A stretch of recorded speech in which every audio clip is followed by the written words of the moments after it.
फिर वो उसी भाव से सेक्स भी करेगी, क्योंकि उसका तो एक ही रोना है, मैं इनकम्प्लीट हूं, कुछ तो मिल जाए जिसको भोग करके मैं कंप्लीट हो जाऊं। ये होता है ईगोइक सेक्स। और इसके बदले में मिलती निराशा है, ठीक वैसे जैसे ईगो को अपने सारे कामों में निराशा ही मिलती है, सफल हो जाए तो भी निराशा ही मिलती है। नई शर्ट खरीद लूंगा तो फुलफिल हो जाऊंगा, नई शर्ट खरीद ली, पैसे दे दिए, पर जब पहनी तो उसमें वो बात तो नहीं थी जो उससे चाहिए थी, मिल गई निराशा। वैसी ही निराशा उसको सेक्स में भी मिलती है।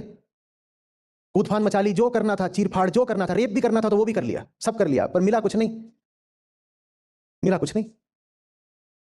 वास्तव में ईगो जब भी सेक्स करेगी तो वो या तो प्रोस्टिट्यूशन होगा या रेप होगा, क्योंकि प्रेम तो अहंकार को पता है नहीं, तो वो या तो व्यापार कर सकता है या बलात्कार कर सकता है।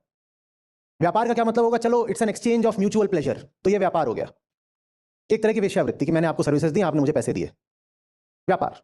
तो या तो ये कर सकता है अहंकार सेक्स के नाम पर, या बलात्कार कर सकता है कि मैं सेक्स करूंगा पैसे भी नहीं दूंगा, तो बलात्कार हो गया। जबरदस्ती करूंगा, चीर फाड़ के करूंगा, मार डालूंगा, बलात्कार हो गया।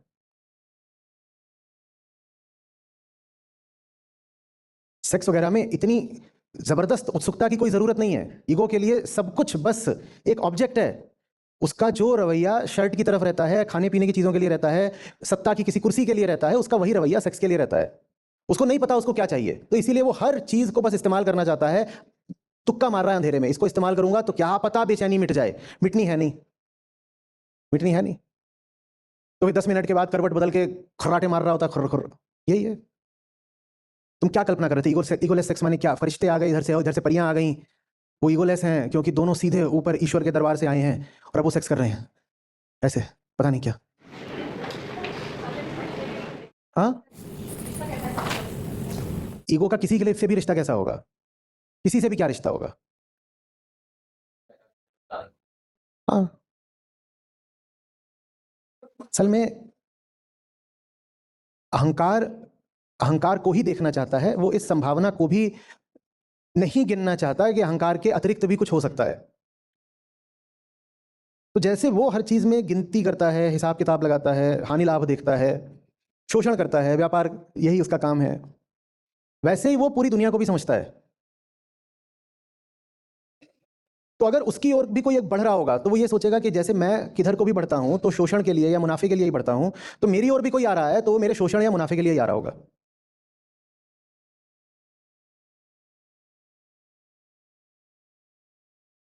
बहुत सारी कहानियां हैं अलग अलग दिशाओं से। कुछ तो हमको बोध साहित्य में भी मिलती हैं कि फलानी वेश्या थी और उसके पास कोई साधु पहुंच गया, वो बहुत दिन तक यही मानती रही कि ये भी मेरे पास मेरे शोषण के लिए आया होगा। इसके भी मंसूबे काले ही हैं, क्योंकि उसने इसके अलावा कभी कुछ देखा ही नहीं था। उसने जिंदगी भर अनुभव यही करा था कि उसके पास जो भी आता है अपने स्वार्थ की पूर्ति के लिए ही आता है। और वैसे ही लोगों के संपर्क में रह रहकर वो भी वैसे ही स्वार्थी हो गई थी, वो भी पक्की व्यापारी हो गई थी, लेन देन उसका भी यही चलता था। तो साधु उसकी जिंदगी में आ भी गया तो वो उस पर विश्वास ही नहीं कर पाई। और अलग कहानी में कभी आ जाएगा कि साधु पर कोई इल्जाम लगा दिया, कभी आ जाएगा कि अंततः वो समझ गई कि साधु जैसा भी कुछ होता है, तो फिर वो रो पड़ी और माफी मांग ली। कभी कुछ आ जाएगा, कभी कुछ आ जाएगा। आप भी ऐसी कोई अपनी ईगोलेस सेक्स की कहानी बना लीजिए। अंततः साधु के संपर्क में वेश्या भी ईगोलेस हो गई और उन्होंने फिर सेक्स किया, बना लो। कहानियां बनाना अहंकार का पसंदीदा शौक होता है। सारी समस्या यह है कि ईगोलेसनेस में कोई कहानी होती ही नहीं, इसीलिए हमारे पल्ले ही नहीं पड़ती। कहानी मतलब कार्य कारण, कहानी माने ऐसा हुआ फिर इसलिए ऐसा हुआ। और ईगोलेसनेस का मतलब है जो हुआ सहज हुआ, उसके पीछे कोई कारण नहीं है। कारण माने स्वार्थ, मंसूबा, कोई कारण है ही नहीं। और अहंकार से बात झेली नहीं जाती कि कुछ सहज भी हो सकता है, उसकी कोई वजह नहीं होती, बस यूं ही।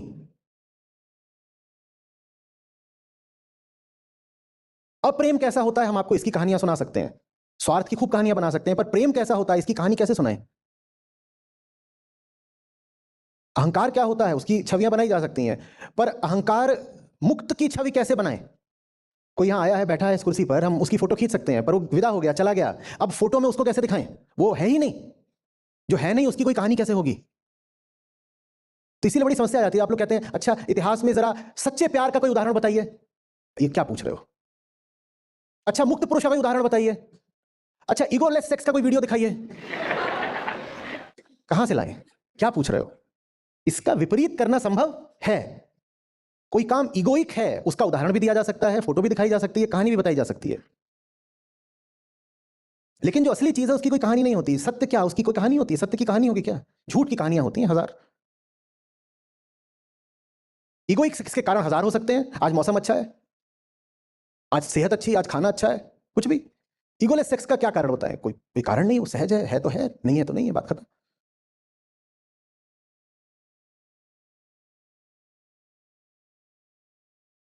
ना आगा ना पीछा, ना लेना ना देना, सही है।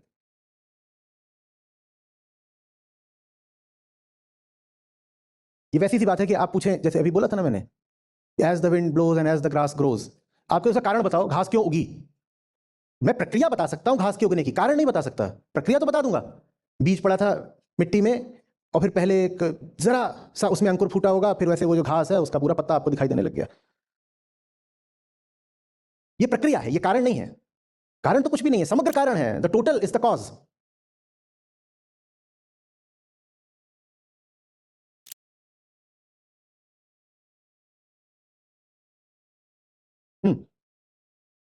हमने आज के श्लोक में ये समझा कि जब अहम नहीं रहेगा